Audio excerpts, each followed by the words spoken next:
Suspense. And the producer of radio's outstanding theater of thrills, the master of mystery and adventure, William N. Robeson. Faithful listeners, and who among you is not, will remember a strange and wonderful story we presented some time ago about a member of the Beat generation called the Tennis Shoe. It was the first radio play by a young man of whom we have expected much, and we have not been disappointed. Herewith, another strange and wonderful story by 26-year-old George Bamber. In years to come, we feel confident that we will be proud to recall that it was on Suspense that this brilliant writer was first heard. Listen then, as Richard Beals stars in Return to Dust. And now, Return to Dust, starring Mr. Richard Beals. A tale well calculated to keep you in suspense.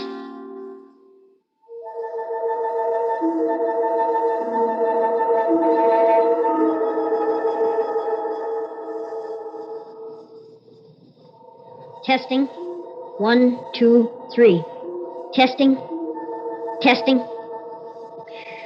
Attention, Dr. Warren Bader, Department of Pathology, School of Medicine, State University.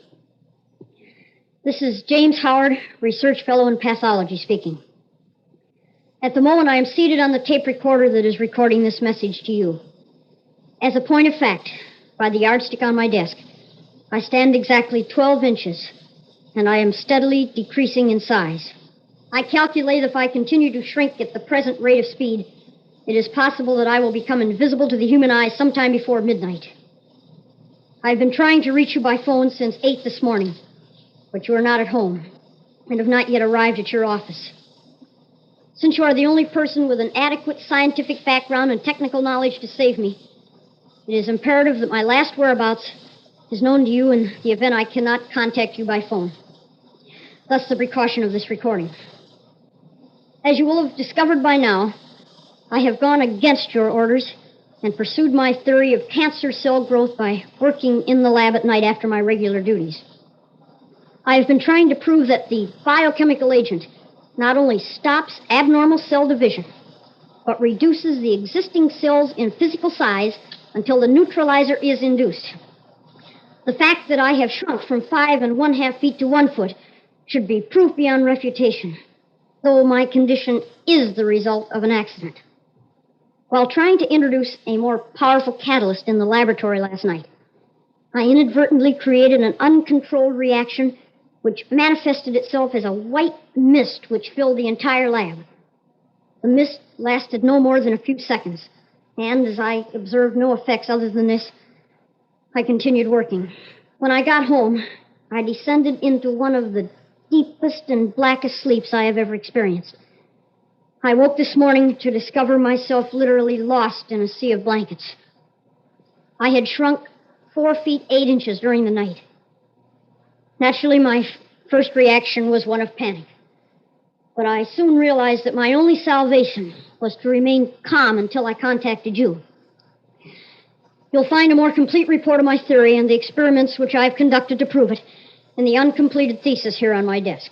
This thesis, Dr. Bader, will open a door to a cure for man's worst disease, cancer. As for myself, you'll find detailed instructions on how to reverse the action which I've accidentally initiated.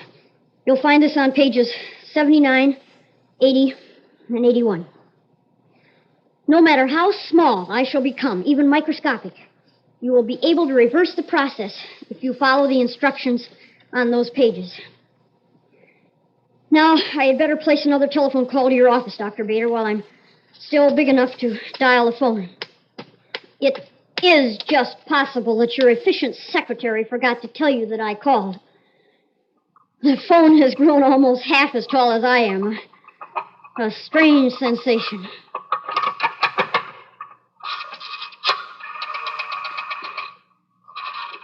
Who would think the tensor springs on these dials would be so strong? And who would think I would have to use both hands to dial the telephone?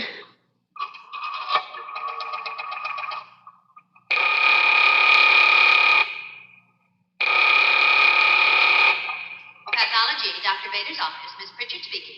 Miss Pritchard, has Dr. Bader come in yet? Whom shall I say is calling? This is James Howard, Miss Pritchard. It's urgent. It doesn't sound like you, Mr. Howard. It's me, all right. I'm sorry. Dr. Bader isn't in. Are you sure? Yes, I am sure. Dr. Bader is not at this moment in his office. Now, look, Miss Pritchard, don't pull that Dr. Bader isn't in stuff to me. You tell Dr. Bader I have to talk to him. I'm sorry, Mr. Howard. Dr. Bader is not in. Look, this is a matter of life and death. I'll tell him when he comes in. In the meantime, is there anything I can do? There's nothing anyone can do but Dr. Bader. He's the only man in the world that can help me. Well, I'll tell him as soon as he comes in. Yes, you do that, Miss Pritchard. Why, Dr. Bader? Why, of all days, did you have to pick today to change your routine? For the last 20 years, you've been in your office from 9 until 12. Why did you have to pick this morning to change?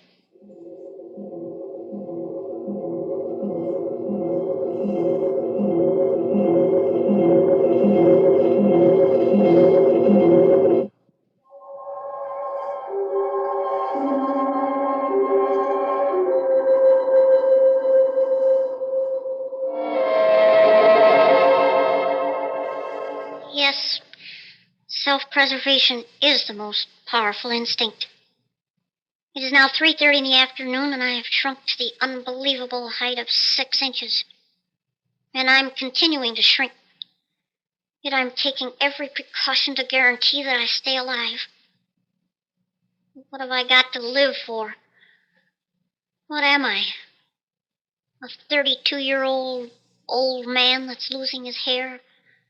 Walks with a stoop from years of hunching over microscopes? What have I got to show for it?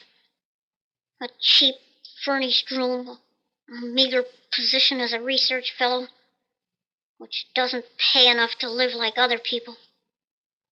Not enough to have a wife or children, and no dignity, certainly. All that I can call mine is in this room. A couple of suits, some socks with holes in them, piles of heavy books, a microscope on my desk, and a tape recorder to record my notes on. That's all that will be left of Mr. James Howard, research fellow. Oh, excuse me, Dr. Pasteur. And one green and gold parakeet with the name of Pasteur. To pose a hypothetical problem, Dr. Pasteur, who's going to change the water in your cage if I return to dust? Certainly not Dr. Bader. He might steal what little water you had, but he wouldn't change it. Who will? If I don't contact the doctor, it may be a week before the landlady comes up here to clean. He'd starve to death. I've got to open that cage and let him loose. But how? The yardstick. I can push the latch open with that. Yes. Yes, I can just reach it. There. You're free, Dr. Pasteur. You're free. The window is open across the room. There's a whole world. Fly away and make a name for yourself. The whole world. I've got the whole world ahead of me, too, if I live. After I publish my thesis, I'll be famous. I'll have everything I ever dreamed of. But not unless Dr. Bader gets the instructions. So, we resume taping. But I can't reach the start button on the recorder. These books, they're like a grand staircase to the tape deck.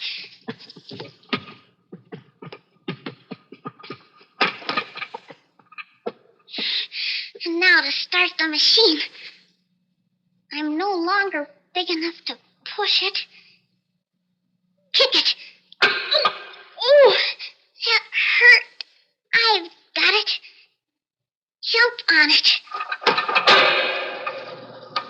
There we go. Dr. Bader? Dr. Bader. This is James Howard recording again. I have still not received your phone call. but I have not given up hope. In the meanwhile, I have made the necessary precautions for isolating myself in the event that you do not call before tomorrow morning. I have made a ramp with a ruler to the stage of the microscope. Glued to the microscope is a transparent glass petri dish. As soon as it becomes apparent that I'm in danger of being lost from view on the desk, I will make my way to the petri dish. But what if you haven't called by the time I could be lost in the petri dish? I could prepare a slide for myself. If I diminished to the size of a one-celled organism, I would have no difficulty in crawling under the cover glass and taking up a position directly under the lens. Perhaps I should prepare a slide now. You've called, Dr. Bader. You've called at last. No! I can't lift it. I'm too small. I can't lift it off the cradle. Don't stop ringing, please. I'll lift it somehow. But how? A lever. Give me a lever, and I could move the world. A pencil. I can do it with a pencil. Don't hang up, Dr. Bader. I'm looking. I'm looking. Please don't hang up, Dr. Bader. I'm coming. I'm coming.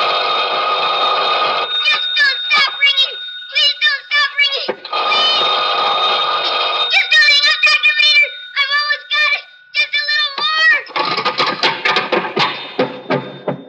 Oh, no. Hello? Miss Pritchard. Mr. Howard? Can't you hear me? Get Dr. Bader. Hello?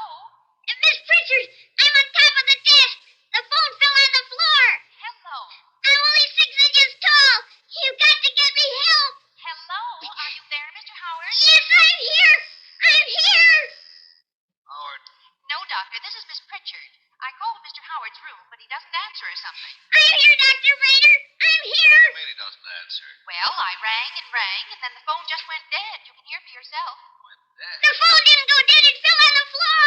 Well, call him back in about an hour, see if he answers. Don't hang up, Miss Pritchard. I can't put my phone back on the hook. Well, what if he doesn't answer then? All you'll get is a busy signal. What do you mean, what if he doesn't answer? He will.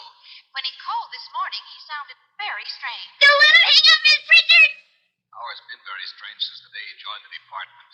You can't get him today. I'll talk to him when I see him tomorrow. No. No. Yes, Dr. No, Bader. no, please don't hang up. I'm still here. Please don't hang up. Dr. Bader, please.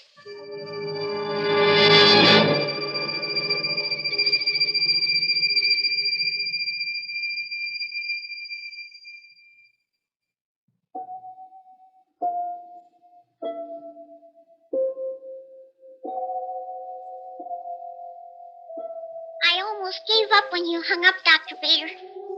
But then I remembered a simple law of mathematics. No matter how often you divide a thing, there's still something left. So I went ahead with the preparation for my survival. And a good thing, too. It's not yet 6 o'clock, and I am now only a half an inch tall. But everything is now arranged. In the center of the petri dish on the microscope stage is a prepared slide complete with slipcover and label. The only thing lacking is the specimen. And that is me. If I become so small that I am in danger of being lost in the petri dish, I will make my way to the exact center of the slide and take up a position there. You should be able to see me for some time to come because I focused the microscope. All you have to do, Dr. Bader, is look. Just look to see me. My world is such a different place now. Books are as huge as buildings, and pencils seem like telephone poles. I wonder what my world will look like if no one ever finds me. Oh, yes, Dr. Bader. The slide under the microscope is labeled carefully. Of all the slides I've labeled in my lifetime, I hardly thought the last one might become my epitaph. Specimen, James Howard. Species, Homo sapiens. Condition, Excellent. Oh, Dr. Pasteur, haven't you flown the coop yet? Is your loyalty so great that you refuse to leave so long as the last particle of me remains? Or are you hungry? What an ugly monster you are from this perspective. Your feathers are like scales of armor, infested with lice, I see. And that beak. No! No, Dr. Pasteur, no! Stay away! I must back up slowly. Don't run. Slow. Back between the books and the microphone. Slowly. Now, I'm safe here until he loses interest. I should have let him starve to death in his cage. I wonder if the tape's still recording. I can see the spools still turning. High above me, the clear plastic reflecting the last rays of the sun setting outside my window. But I can't see if there's tape. Are you there? Am I recording, Dr. Bader? This is James Howard. As soon as the bird loses interest, I'm going to make a break for it. I'll make the microscope, Dr. Bader. Don't you worry. Treat that slide mark, James Howard, just like it was me. You understand? Even if you don't think I'm in it, if you can't bring me back, publish my thesis for me. You hear me, Dr. Bader? Publish my thesis. I can't die smaller than dust unknown. I have nothing left, Dr. Bader. Not even my body. Give me my thesis. You wouldn't dare publish it in your name, Dr. Bader, would you? All you'd have to do is change the name on the title page. You wouldn't stoop that low, would you? No. No, give me my thesis, Dr. Bader. Give me that much. You hear me? Give me immortality, Dr. Bader. I want the world to know I live. Publish the thesis in my name. You hear me, Dr. Bader? Give me immortality.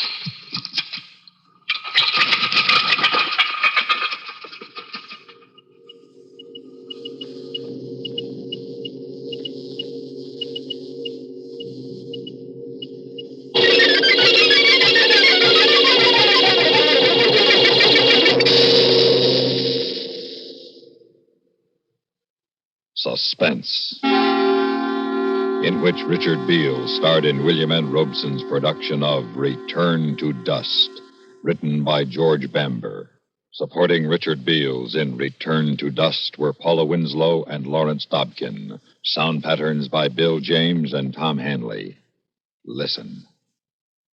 Listen again next week when we return with Victor Jory in Death Notice. Another tale well calculated to keep you in suspense.